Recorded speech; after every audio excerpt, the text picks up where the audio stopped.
one they know how to invite and let go. Sexy people have an innate sense of interpersonal rhythm. They can play at being both desirable and desiring, but are able to easily disconnect when mutual attraction diminishes. And they do that without any apparent distress or the need to hang on. They are at once fully present and available while also being able to easily walk away, making them both compelling and unattached at the same time. Inviting but not needy, playing in their own rhythm but open to a mutual dance if it happens. They are at once available and mysterious. The potential partner of this kind of sexy behavior can choose to participate or not as the situation evolves. With that kind of freedom of choice, their potential partners can let their desire build in intensity without any pressure to respond. To boost your adrenaline levels, let's say that you finally landed a date with that hottie down the street. Should you hit up the local coffee shop or get tickets to the symphony? If you're wondering how to be more attractive on your date, consider something more exciting. Studies show that adrenaline works as a natural aphrodisiac, and it may even help calm your nerves in a weird sort of way. You won't be focused on whether you're likable if your attention is elsewhere. You might even consider an extreme sport. A 2014 study from the University of Alaska found that women were more attracted to men who take hunter-gatherer risks, which include activities such as deep-sea scuba diving, extreme rollerblading, and mountain biking. We're not sure whether ancient hunter-gatherers really donned scuba tanks, but we'll take these researchers at their word. 3. A man that listens. Without getting too academic, communication is simply exchanging ideas, needs, and desires. This concept is straightforward, but knowing how to attract women by listening is far from it. It's no secret that women talk more than men. A concept known as gender jabber highlights the number of words that men and women speak. Juan Brizendine, MD, has found that women speak 20,000 words per day and guys use about 7,000 words per day. This means that women talk almost 3 times as much as men. How does this affect men?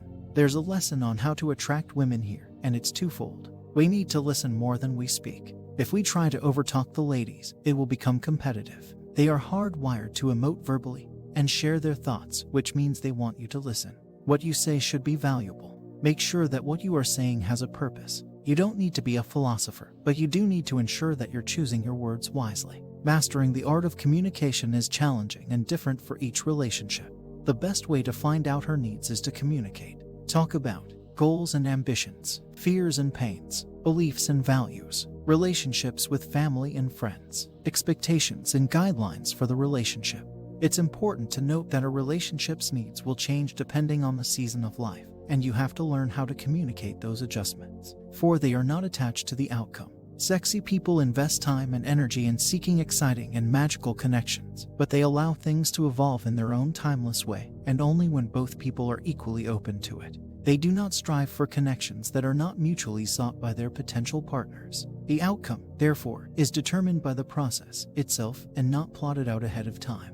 The desired partner of a sexy person never feels coerced or manipulated into a situation he or she did not seek or realize was a manipulated process. People who are not attached to preset goals offer their partners uncontrolled time and energy to explore possibilities. They know that successful relationships are organic and transform as each moment manifests. Don't seek. How many times have you been at a big social event and you've seen a couple of people standing around like this? 2 people seeking someone else to chat with at a social event instead of chatting with each other. Way to be a mood killer. Gazing out toward the crowd isn't necessarily a bad thing, but it conveys your interest lies elsewhere or not with yourself. Signaling this way shows to others that you're actively not having fun or entertaining yourself.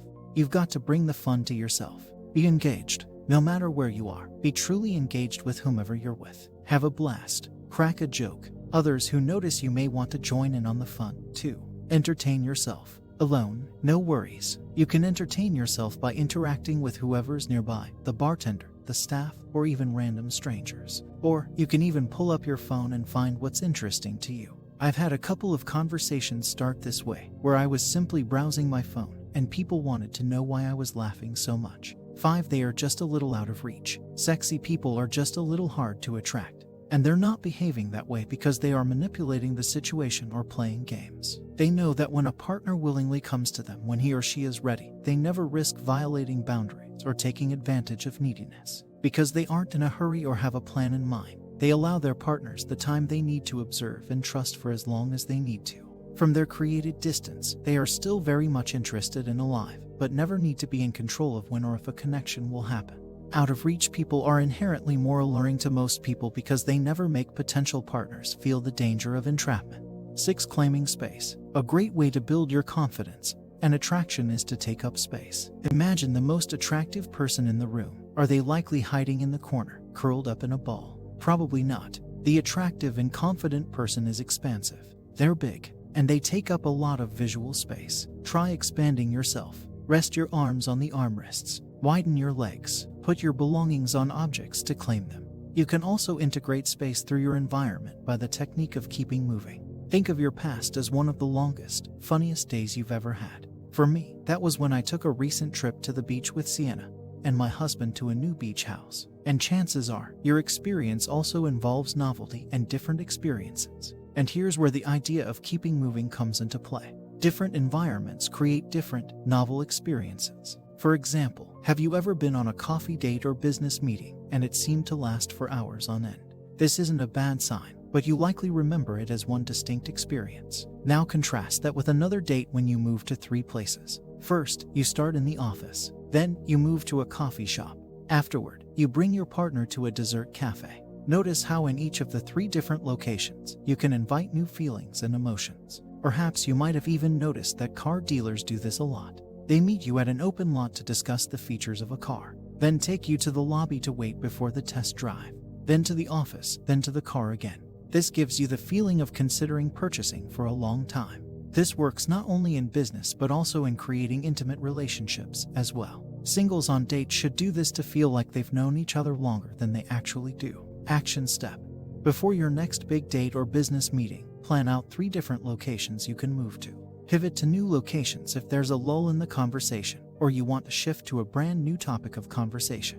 Keep them on their toes. Keep moving. 7. Be a great leader. Women want to feel like they are with a leader, but not a dictator. In relationships, women want to be able to trust the man they share their life with. It's good to express where you want the relationship to go and the goals you have for it. To show you are a true leader, demonstrate that you always consider the impact your decisions will have on her. Your personal feelings are important, but so are hers. Keep her needs at the forefront of the relationship. Selflessness shows you are willing to sacrifice things for her. Initiate and engage in activities that will help the relationship grow. Showing commitment to the well-being of your relationship will help solidify the bond and attraction between you and your girl. Finish what you start. Be mindful of the small things and be reliable. Being comfortable doing these may also show that you are excited about the relationship. You are making an effort that demonstrates you want to be there.